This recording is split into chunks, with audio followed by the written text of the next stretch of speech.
Vamos lá, agora foi.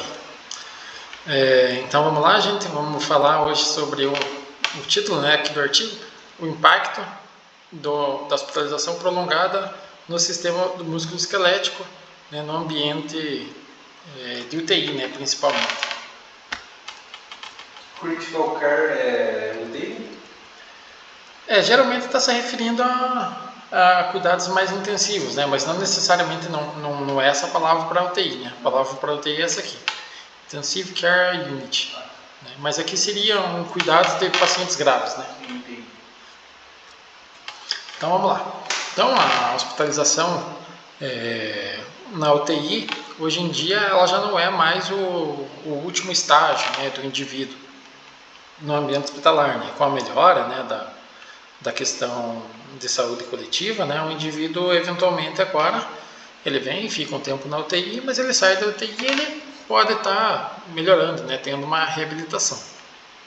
No entanto, né, isso não significa que o indivíduo não vá sair da UTI com alguma sequela da hospitalização, né, principalmente, né, a fraqueza muscular. Essa fraqueza muscular ela tende a acontecer, né, e associada, né, com uma função física prejudicada, né, assim como uma questão cognitiva prejudicada e eventualmente uma questão psicológica, psiquiátrica, né, todos esses sintomas eles são conhecidos como uma síndrome pós-cuidados intensivos, justamente porque o indivíduo é submetido, né, a uma sedação pesada, né, e essa sedação ela tem o foco de proporcionar a manutenção de uma estabilidade fisiológica. No entanto, isso pode proporcionar, né, esse déficit, seja no músculo, seja cognitivo, né, ou seja do ponto de vista ali, psicológico, psiquiátrico. E embora esse comportamento, né, do indivíduo ficar sedado seja muito tradicional, seja ainda bastante usual na prática, esses cuidados eles podem proporcionar esses prejuízos, né, para o indivíduo no longo prazo, né, principalmente pensando se o indivíduo for receber a alta hospitalar. Então a ideia desse artigo, né, de hoje é justamente a gente fazer, né, uma revisão sobre essas consequências. E o artigo ele vai começar aqui citando, né, sobre essa hospitalização sendo algo bastante clássico, né, nos cuidados dos indivíduos. Então, desde lá do século XIX, né, há essa cultura, né, e eu acho que esse é um ponto interessante, né, desde já a gente já guardar, né, essa palavra, que é de certa forma uma cultura, né, que o indivíduo ele precisa permanecer, né, acamado, né, ou com movimentos bastante limitados, né, isso é uma questão muitas vezes mais cultural do que propriamente o melhor cuidado possível, tá? Então essa cultura, né, ela vai ter um início lá no século XIX, e a ideia, né, do indivíduo ficar mais tempo no leito é justamente para minimizar essa demanda metabólica, né, do corpo e favorecer, né, o processo de cura e promover a recuperação do sujeito. No entanto, né, hoje em dia a gente sabe que isso pode proporcionar, né, prejuízos tanto do ponto de vista muscular, do ponto de vista cardíacos, respiratórios, né, diversos sistemas podem ser afetados.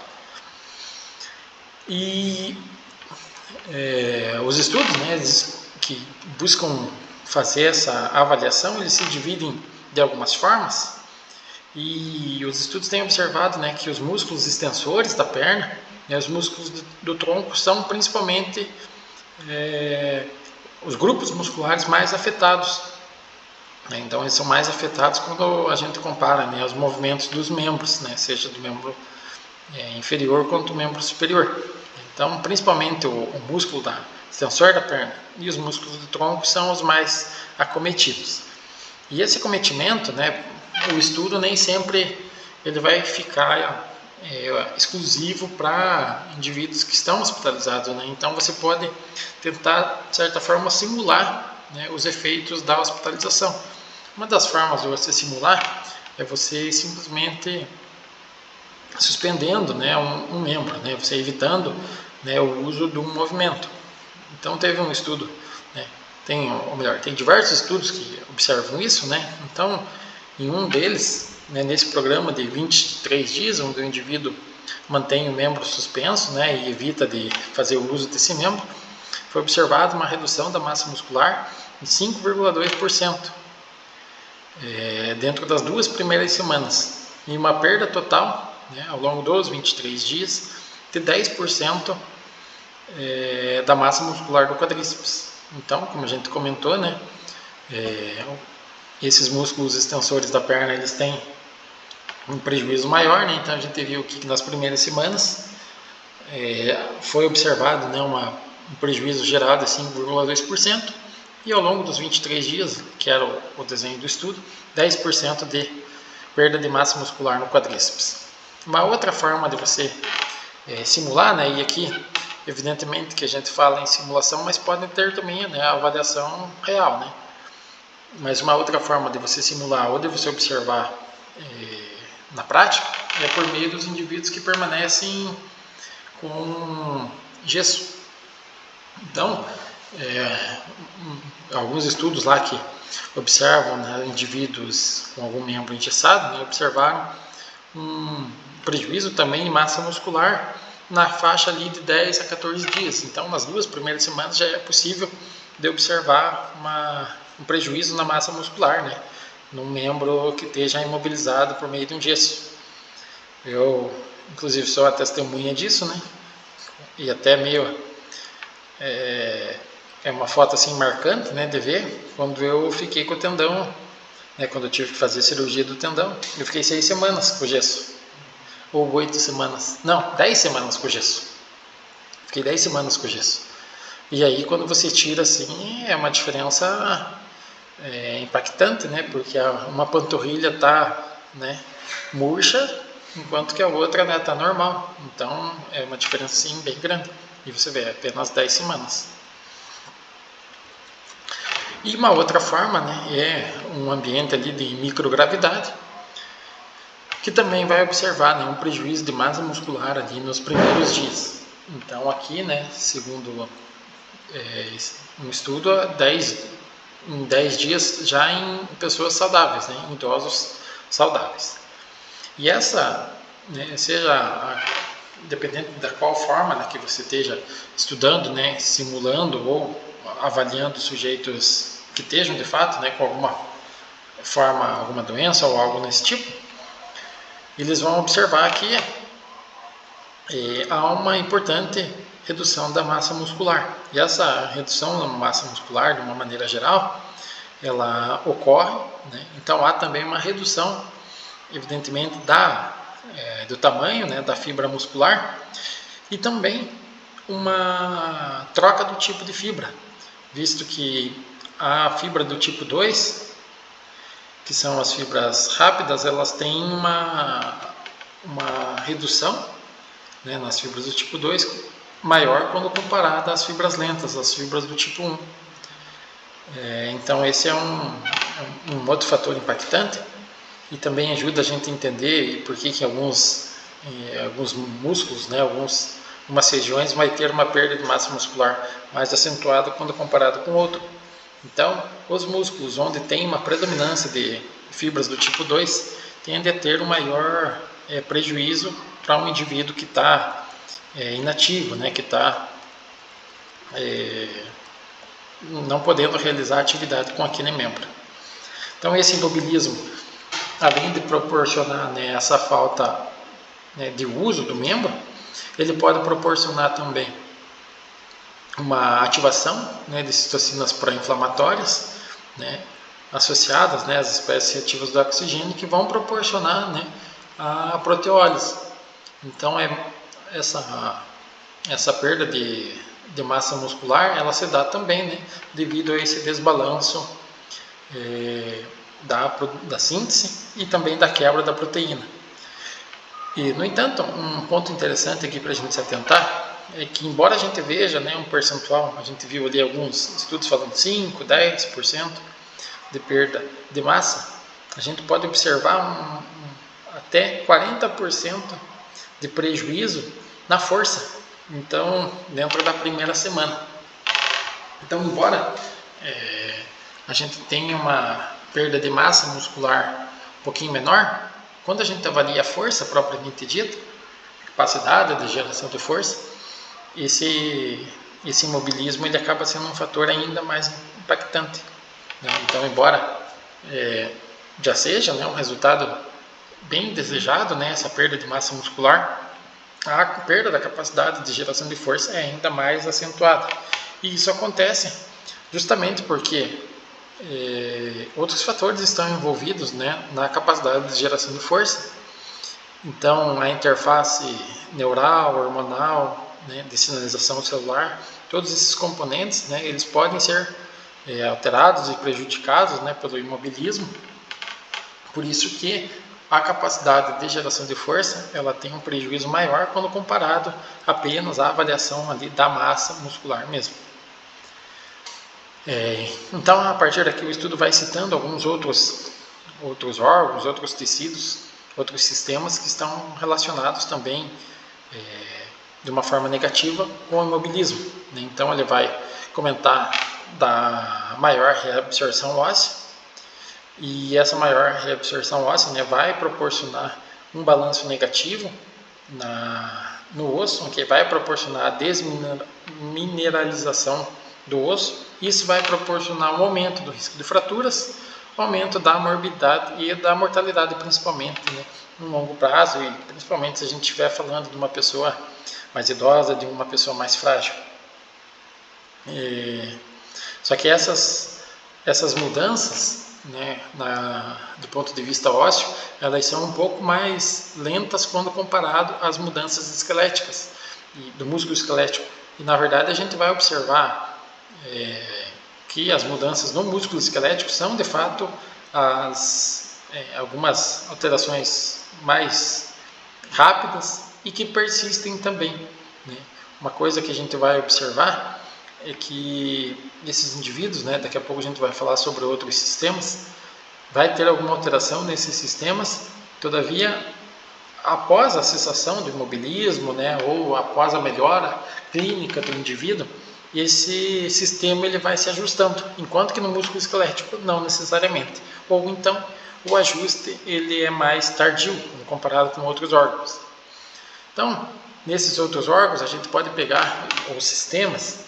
O sistema cardiovascular vai ter um volume injetado reduzido em cerca de 30% dentro do primeiro mês, onde o indivíduo fique acamado, né, fique restrito ao leito.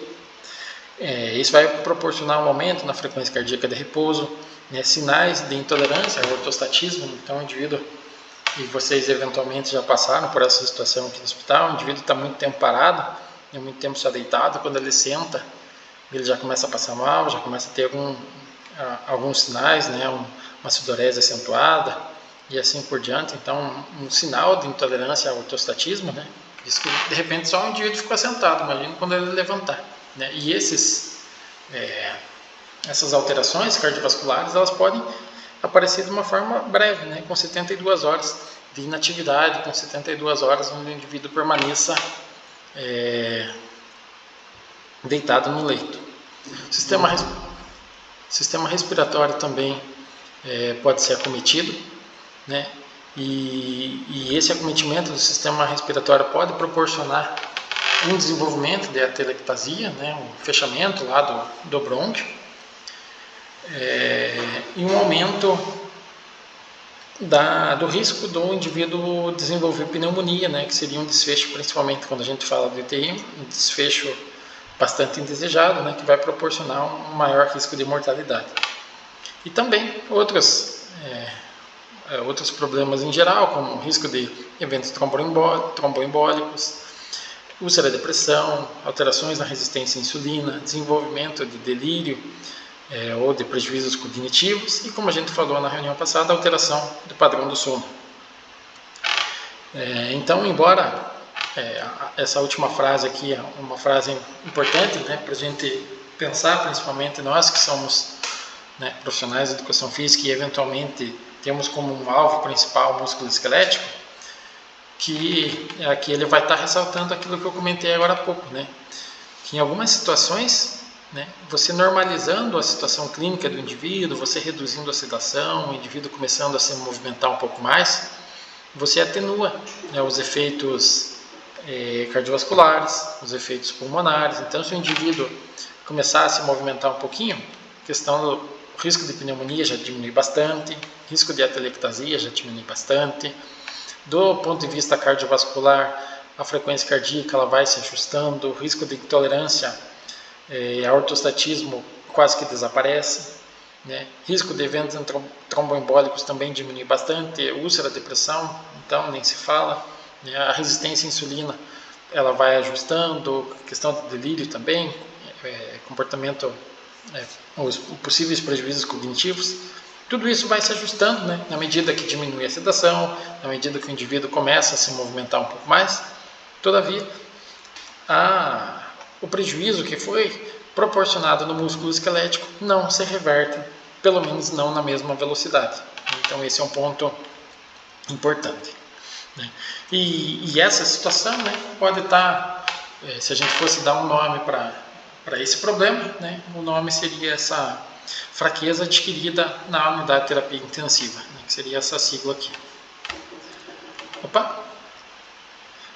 Então, eventualmente, né, algumas dessas siglas assim são importantes, principalmente se você eventualmente quiser pesquisar algo sobre. Eu acho que, pelo que vocês falaram, né, a Letícia estava querendo trabalhar com algo nesse sentido. Então, é um tema, é um tópico, né, uma sigla boa para a gente guardar lá. Essa fraqueza adquirida na UTI. Aí ele vai estar apontando algumas formas da identificação desse problema.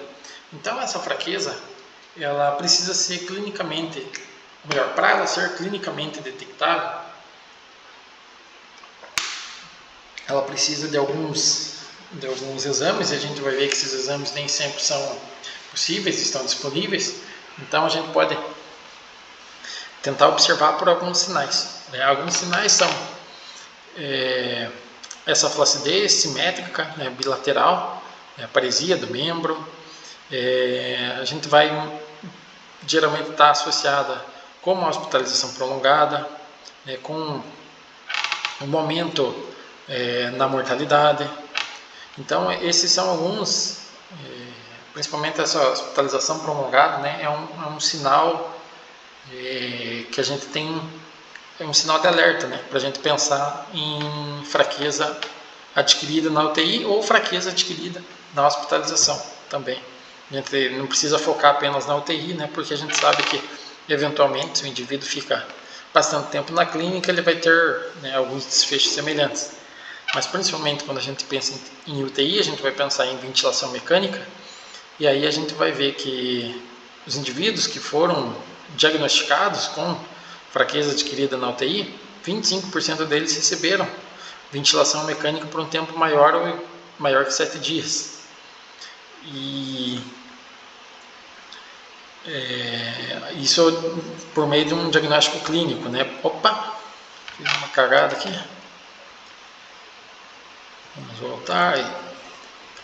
Isso por meio de um diagnóstico clínico. Agora, se você for, né, um outro estudo realizou utilizando um teste eletrofisiológico e observou com uma incidência de 58% de indivíduos foram submetidos à ventilação mecânica, né? Agora, se o indivíduo teve sepse, esse número chega até a 100% em alguns estudos, né, variando de 50% a 100%.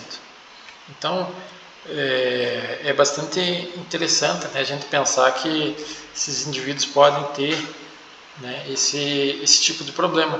E, eventualmente, o paciente que ficou submetido na ventilação mecânica, ele pode receber a alta e talvez a gente não tenha, né, esse sinal de alerta ligado, de opa, o indivíduo ficou ventilado mecanicamente na UTI por um tempo X, de repente ele está na clínica hoje e a gente às vezes nem está dando bola para esse indivíduo. Esse indivíduo que ele vai ter um benefício bastante grande, né, com a intervenção que vocês realizam ali no hospital.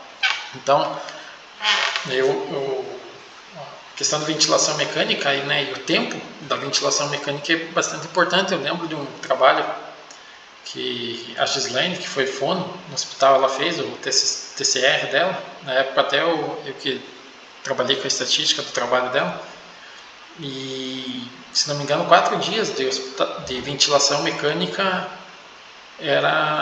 aumentava né, significativamente o risco de disfagia.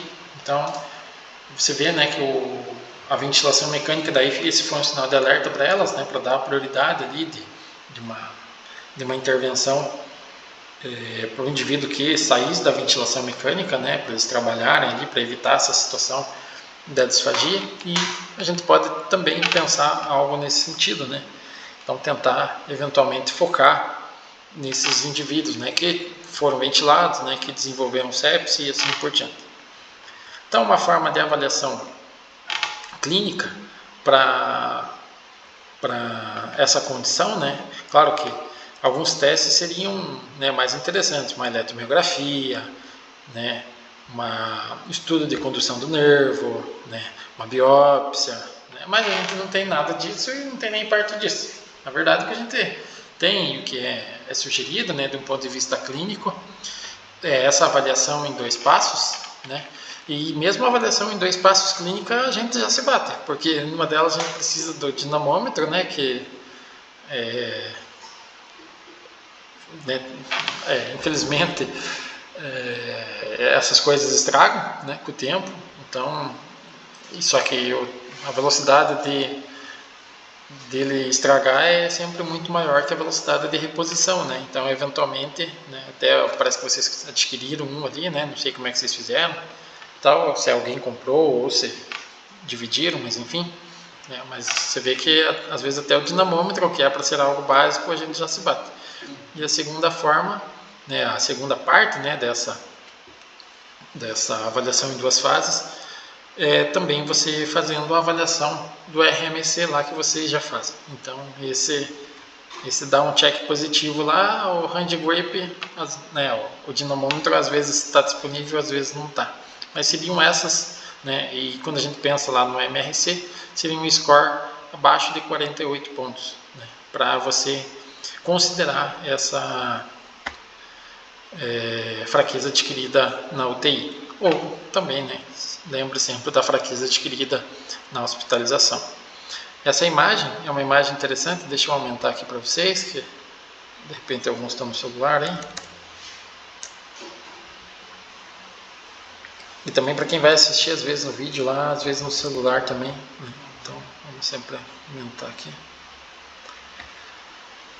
É uma imagem interessante e é importante a gente ter assim, essa noção, principalmente, né, acho que a Letícia, né, que vai estar mais na linha de frente de pesquisa quanto a isso, né, mas se eventualmente alguém pensa se aventurar nesse sentido, a gente tem que ter essa noção de que para a gente detectar, né, essa perda de massa muscular, perda de força e assim por diante, a gente tem que pensar que quanto mais grave o indivíduo está, quanto mais de fato acamado o indivíduo está, né, se ele está com uma doença grave junto ou se ele só está sedado por algum motivo, né, e o tempo ele acaba sendo importante. Por quê? Porque se a gente vai avaliar o indivíduo num prazo muito curto e ele está apenas lá com um membro fraturado, né, que seria aqui algo semelhante a uma suspensão do membro, mas se quer avaliar com 7 dias, bom, eventualmente não vai encontrar né, um prejuízo importante de massa muscular. Agora, esse mesmo sujeito com uma avaliação eventualmente de 14 dias, de repente aqui eu consigo observar. O indivíduo está acamado lá, está com alguma condição clínica que proporciona que ele fique acamado. Eu quero avaliar ele com 10 dias, já tem um estudo prévio demonstrando que esse prazo é um bom prazo para eu avaliar. Agora, se eu quero avaliar ele com 5 dias, eventualmente eu posso não encontrar o problema aqui. Não é que ele não vai desenvolver esse problema, de repente só não deu tempo. Né? Então, essa essa imagem aqui é um bom ponto assim, para a gente ter essa noção da condição clínica do indivíduo, né, do problema que ele está aqui, se ele está sedado, se ele está sob ventilação mecânica, se ele está desenvolvendo sepse, se a condição clínica, por exemplo, é mais grave, né, digamos, uma doença onde um órgão está sob risco, por exemplo, uma doença renal importante, uma doença hepática importante, um câncer, enfim. Né? Ou se, por exemplo, ele está sedado porque, sei lá, ele passou por um acidente de carro, está confuso, sedaram mais para prevenir. Opa, é uma questão diferente. Tá? Então, a gente fazer essa associação com a clínica, né, o motivo do indivíduo estar imobilizado, com o tempo. Tá? Então, esse é um ponto que a gente deve sempre ter em mente. Alguém mandou alguma coisa ali? Será que vemos agora? Foi eu, Bruno. Sim.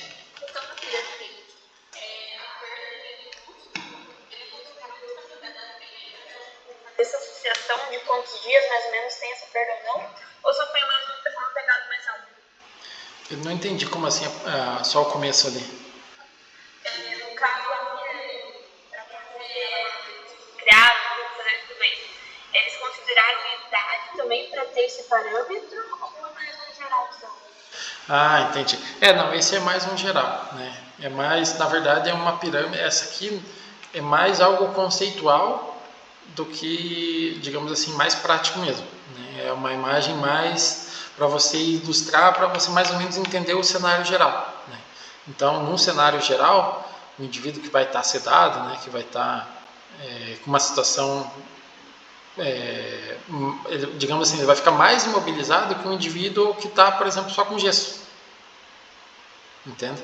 Então, a imagem ela é mais conceitual. Né? Claro que daí a ideia é que nós, né, que somos os profissionais que vamos estar fazendo esses pormenores, né? Então, eu não sei se deu para entender assim. Deu para entender, obrigada. Então, beleza. Então, vamos lá, deixa eu só ver onde é que nós paramos aqui mesmo. Então, um ponto, né, que a gente pode, que até foi algo que a Andressa comentou, né, sobre essa questão da idade, e é justamente sobre esse ponto que o estudo vem falar em seguida, que é sobre essa investigação, né, de fatores de risco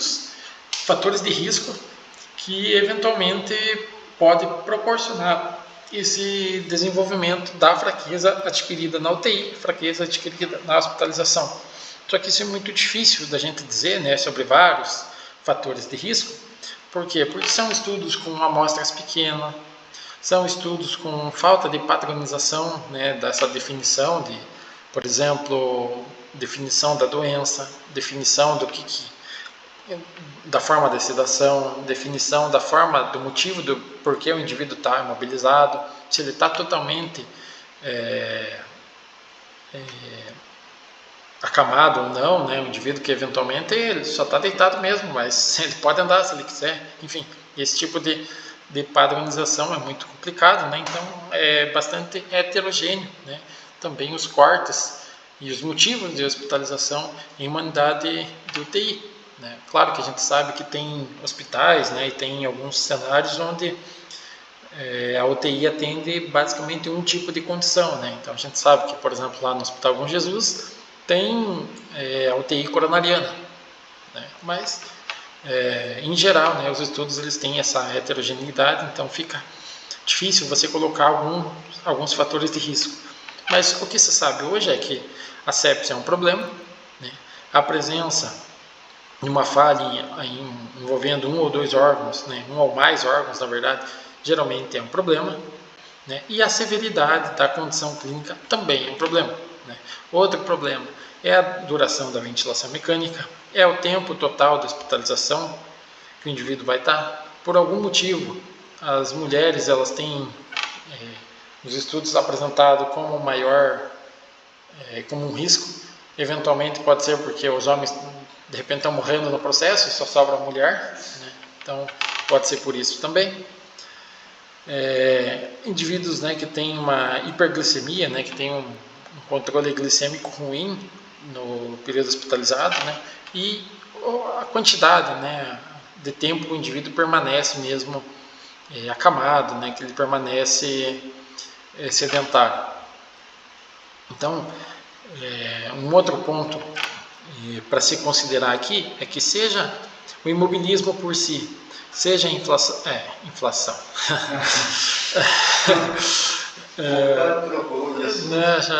já estamos na outra, esqueci a aula, ali monetária é a próxima.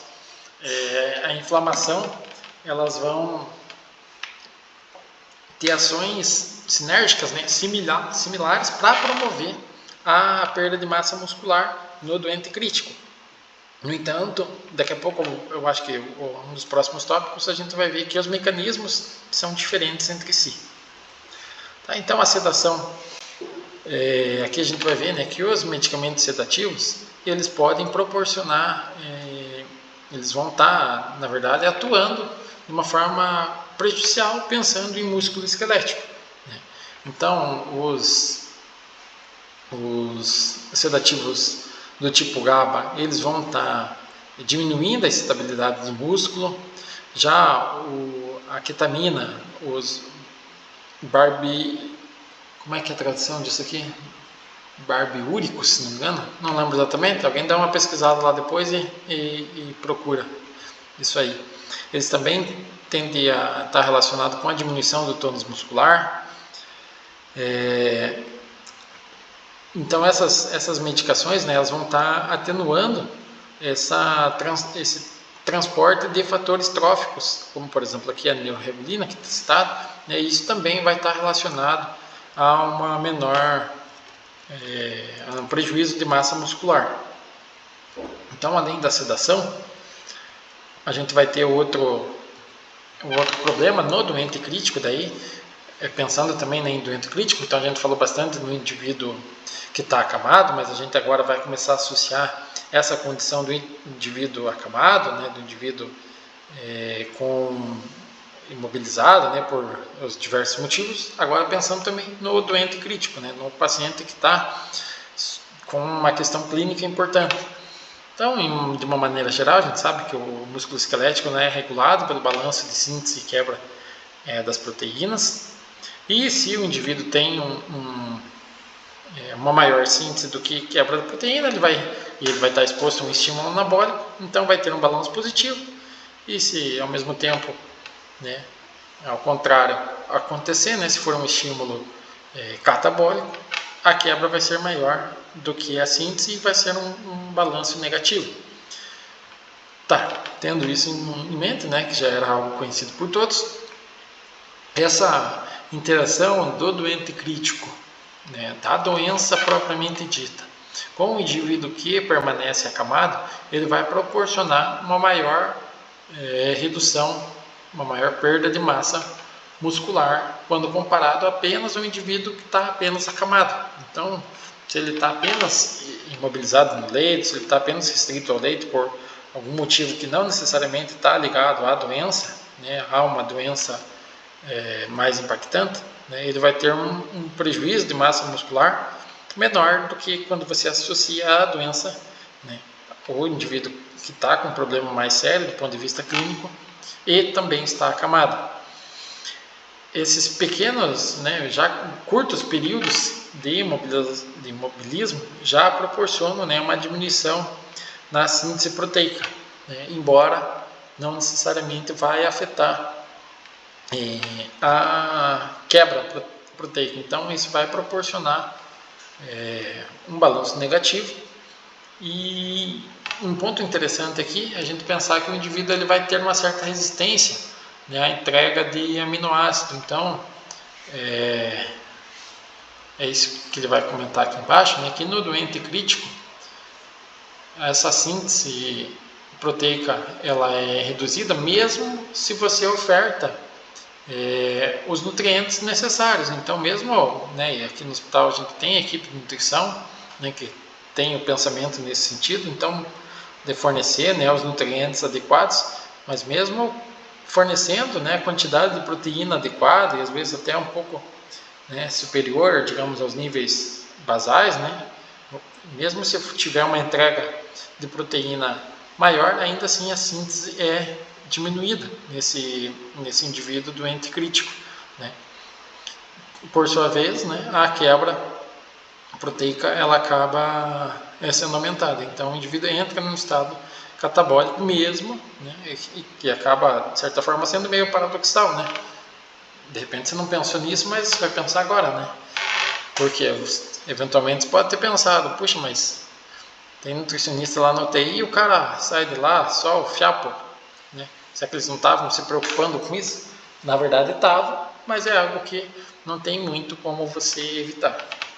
Então esse prejuízo, essa fraqueza muscular, ela ocorre de uma maneira bastante rápida, né, no doente crítico, com um prejuízo de até 30% de perda de massa muscular dentro de 10 dias em uma unidade de terapia intensiva, né, pensando no doente crítico, né? Então, que uma taxa de prejuízo de 9% no reto femoral.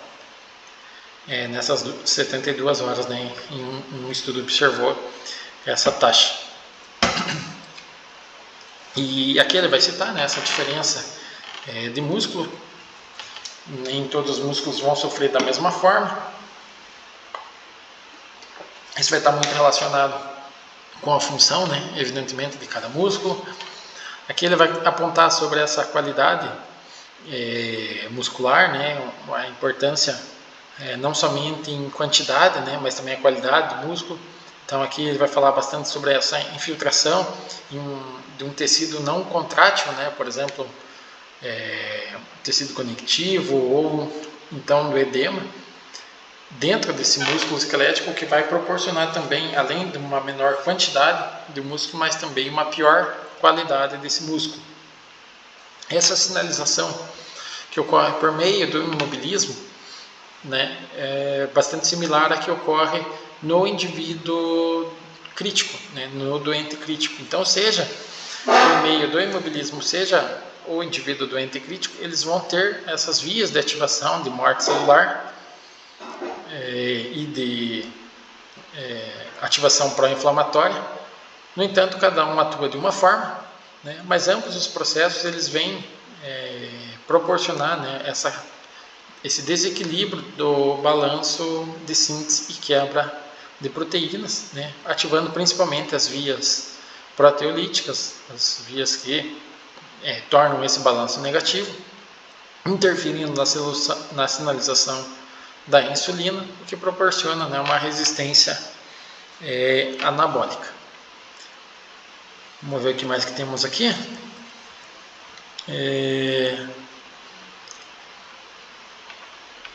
Esse estágio ele ocorre de uma forma bastante, ou melhor, ele pode ser dividido de duas formas, né? Uma forma mais precoce e uma forma mais tardia. Essa forma mais precoce, ela vai ter início com a degradação, de fato, né, da proteína muscular e que vai levar, né, a uma atrofia secundária. Já uma fase tardia, ela está mais relacionada, né, a um prejuízo na função, né, devido ao desuso e a dificuldade que o indivíduo pode ter em retomar a força, a massa muscular que ele tinha antes. Então, esse prejuízo se pode avaliar, né, e até aqui a gente falou principalmente de uma avaliação mais precoce, de uma fase inicial, mas eventualmente você pode observar isso no longo prazo também. Aí ele vai citar algumas barreiras para você iniciar, né, uma atividade mais precoce.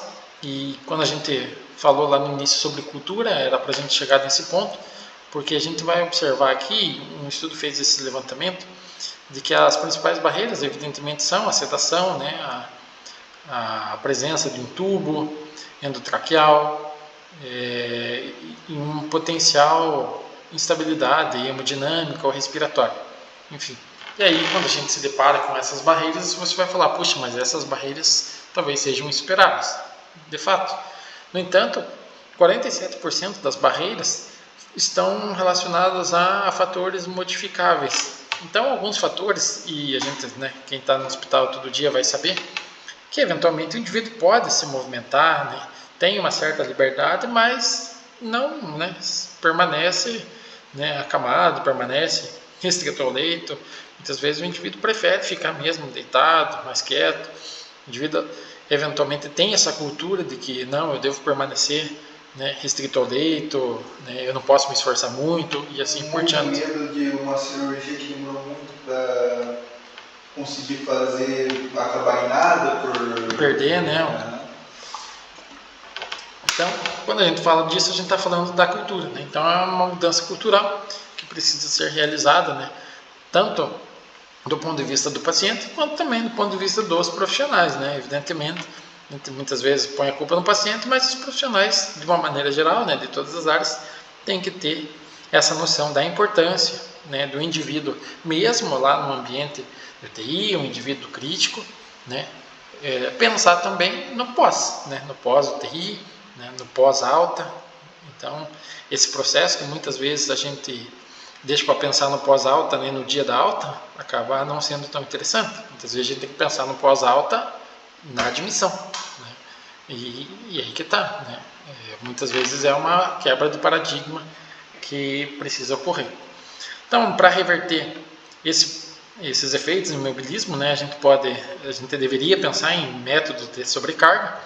Essa sobrecarga ela pode acontecer de uma forma de treinamento tradicional, evidentemente, que ele vai citar um uso assistido, né, de algumas tecnologias, como por exemplo aqui o tradicional pedalada com a mão, né, o uso de um ciclo ergômetro do membro superior, né, inclusive aqui eventualmente até fazendo de pé, né, o indivíduo vai fazendo ali um movimento cíclico com os membros superiores, né, é uma opção que muitas vezes surge, é uma opção que eventualmente é fácil do indivíduo realizar na UTI, não necessariamente de pé, mas eventualmente também sentado, né? Visto que o indivíduo fazer, né, a pedalada de repente deitado pode não ser tão prático, né? Ou digamos assim, não deitado completamente, né, mas com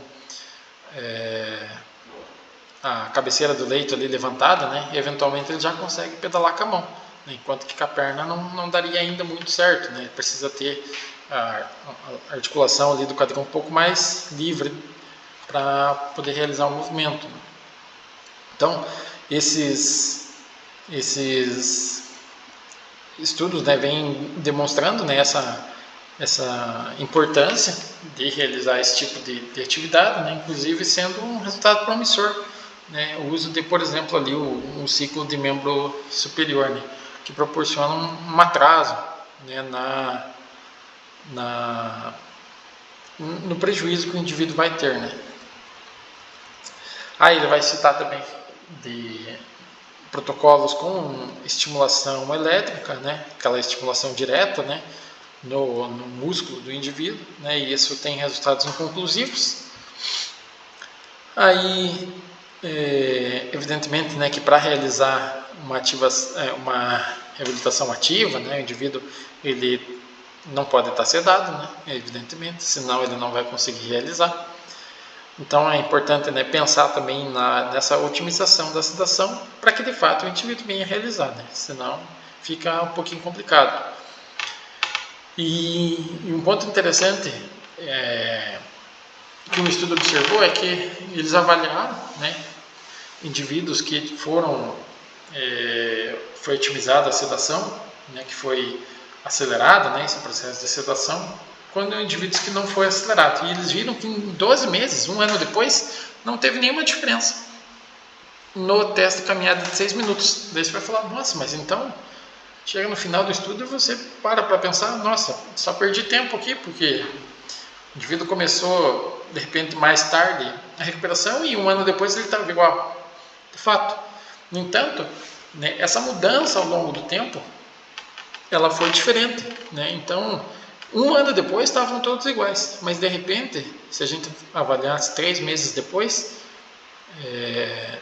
os indivíduos que iniciaram mais precocemente, né, a reabilitação, que tiveram, né, essa atenção no ambiente hospitalar já no pós-alta, tiveram um desempenho melhor, né, nos primeiros meses. Então, quando a gente avalia lá no longo prazo, né, no longuíssimo prazo, um ano depois, talvez não seja um fator importante, mas quando a gente avalia, né, um cenário mais precoce, quando a gente pensa em saúde pública de uma maneira geral, a gente tem que pensar em retorno ao trabalho, né? A gente tem que pensar num ponto de vista social, né, do indivíduo. Eventualmente ele pode não necessariamente precisar de um retorno ao trabalho imediato, mas se ele tiver uma recuperação melhor, ele precisa de menos pessoas assistindo ele pode não necessitar de um cuidador, né, e assim por diante. Então é uma questão bem mais ampla do que a gente avaliar só lá o último desfecho, né?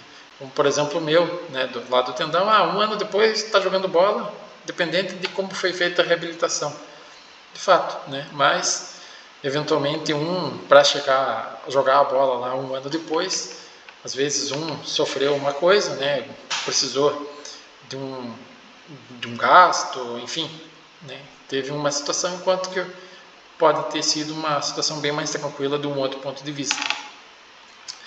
Então essa reabilitação, né, do indivíduo, do doente crítico, né, vamos dizer assim, não necessariamente precisamos se apegar aqui no termo da UTI, né, mas vamos se apegar na questão do doente crítico. Ele vai impactar na qualidade de vida, a função e o músculo esquelético.